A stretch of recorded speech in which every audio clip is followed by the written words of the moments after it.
everyone, for this video I'll be showing you how to do the video link of this 3 and ultimately connecting the DJI RC2 on your Pavo20. So let's go, let's do this.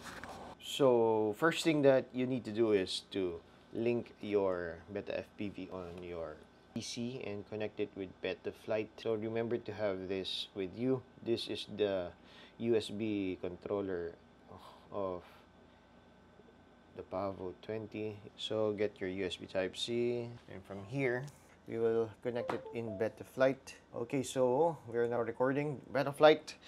So in the BetaFlight configurator, we connect. Okay, the things that you need to do if you're doing this is, of course, you need to put on your ports tab, go to UART5, and turn on the serial RX. Okay, don't touch anything else.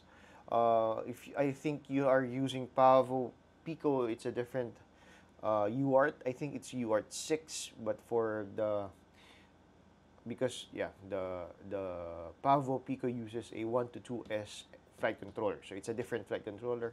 This is 3S to 4S. This new flight controller of the Pavo20. So the UART for the serial bus of this flight controller is UART5. So just turn on the serial RX, and on configuration tab. Okay, what else did I use here? Yeah, I turned off air mode. Of course, I put it on a different button or different switch. That is one of the things that you can do. So what else? RX. Oh yeah, I turned on RX set so that it would beep when I lose signal, and when I turn on aux channel for the beeping. Okay, power and nothing else. Oh, I forgot, I changed this. I should turn back to 3.4. Then my warning, I think I have to put it at 3.55. Yeah, that's 3.54. Save. Okay, I forgot that one. Speed tuning, nothing. Don't change that. Go to receiver tab, and you change your serial receiver provider. I put this as S-Bus. Previously it is Crossfire because it is an ELRS system. So go with S-Bus. Then don't change anything here. Then hit save. The modes, don't touch this first until you are binded with this quad, and then yeah, nothing else. So that is the BetaFlight part. Okay, so the moment you have, so the next thing that you need to do is you have to bind your VTX with the DJI goggles too. This is the link button of the goggles. So if you turn on your quad, it would be in red because it's not linked at anything. So you have to press this button here. Hopefully you can see it. That button, it would the red light would blink. Then click this link button. These two will bind. Right. So this is already binded. So of course, okay, it's already binded here. So let's record this one. Okay. So one thing that you need to adjust is from your transmission. Is it transmission? No. Go to settings, then go to control. Okay. Change your protocol from standard to S-Bus Baud Fast. Okay. So just press this one so that you could connect your remote controller to the goggles. Okay. So just remember that before doing this link. Okay, so the moment you do that setting, the S-Bus Baud Fast, you need to link first your VTX to the goggles too. So the moment we press this link button and this link button, these two will synchronize. And from there, you adjust your settings for the S-Bus Baud Fast to change the control protocol of your link so that when we bind this RC controller to, it would connect with the VTX. Okay, so to do this, you have to get the goggles 2 and the VTX connected to each other. Then we will turn on the RC controller 2. So this is how to do the connection. Then hold and press the power button. It will be in bind mode. Okay. As you can see here, it's red. It's red. Okay. So we will press it using any pointy thing here that we got. I have here. Let's put this one. Let's press it. Okay, so press this button here. And it would be in bind mode as well. So you can see it's blinking. Okay, so that is how you would bind this. So the moment the blinking stops and you got this solid bar, green light, then those two items will be binded already.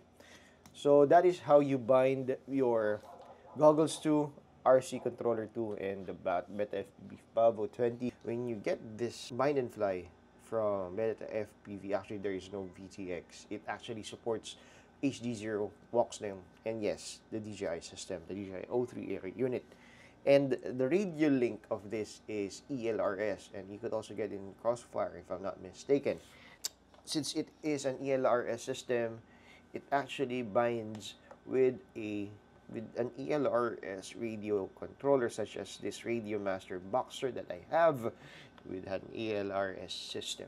Okay, so this thing would bind the moment you do the initial setup for ELRS. So why do I made this video? Because there are people who are heavily invested on the DJI system. If you have the DJI FPV drone, or even if you got the DJI Avata, you know that this is a very compact setup.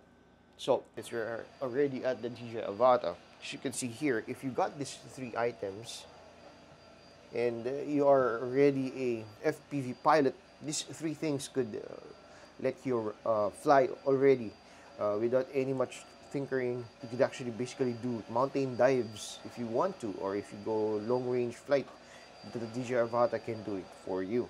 But the problem is, of course, this is really big and it's not as silent as other drones. It's really loud. So there comes in a bind and fly from BetaFPV, which is the Pavo20, which is very silent because it has a bi-bladed props. And if we will try to integrate it with this system that we already had with the Avata, one thing to note is that since we will be using the DJI RC controller 2, actually this is directly connecting with the video feed of the DJI goggles 2. Okay, so if you remove this, this will not work with the VTX. So all of this goggles 2 and the RC controller 2 is using the same link going to the VTX and ultimately connecting the flight controller. It's different with the ELRS system or the other Crossfire or even other radio link we're in. This directly connect to the flight controller, controlling the motor, and even you can control the VTX. So it's the other way around. And there's a catch if you will be using the radio link of the DJI system. The moment you lose your video link, so for example, you're flying quite far enough for the VTX to see the goggles too, so there'll be some interference. The moment you lose your signal, you will lose your radio link as well, and that is that is problematic, because the moment you lose your radio link, the quad will fail safe, especially in meta flight. There are some instances wherein people who are using this they lose the drone. Some people like Joshua Bardwell or other YouTubers, they do not suggest using their DJI RC2. If you will be using, for example, if you will be using the ELRS system, the moment you lose your video link and ELRS system still able to connect without interference on your quad, you could probably push your throttle up so that the drone will fly higher than before, and the moment the video link is connected again or in sync, you'll be able to see some feed and you could go and return home, because that is one of the problem of bind and fly. They do not have the return to home feature like with the Avata or even the DJI FPV drone, and this doesn't have any GPS assistance. So that is one of the problems if you would ever choose to do this setup.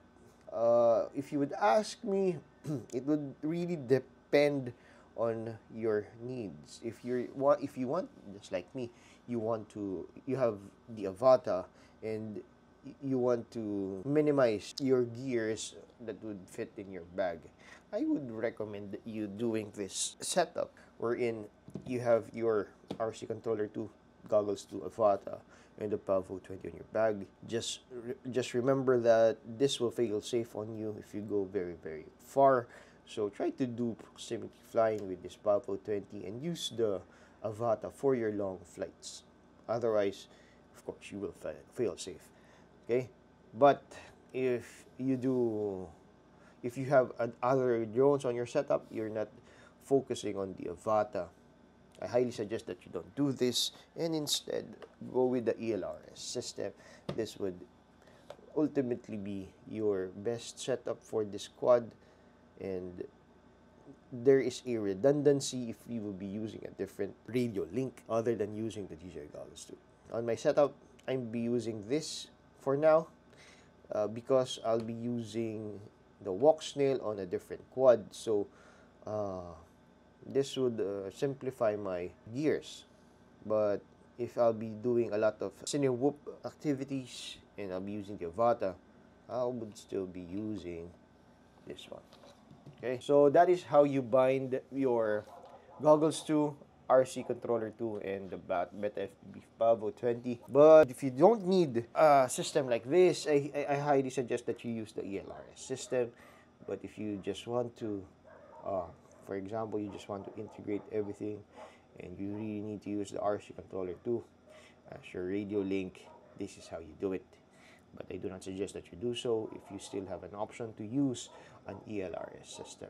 And as always, see you in the next video. Happy flying!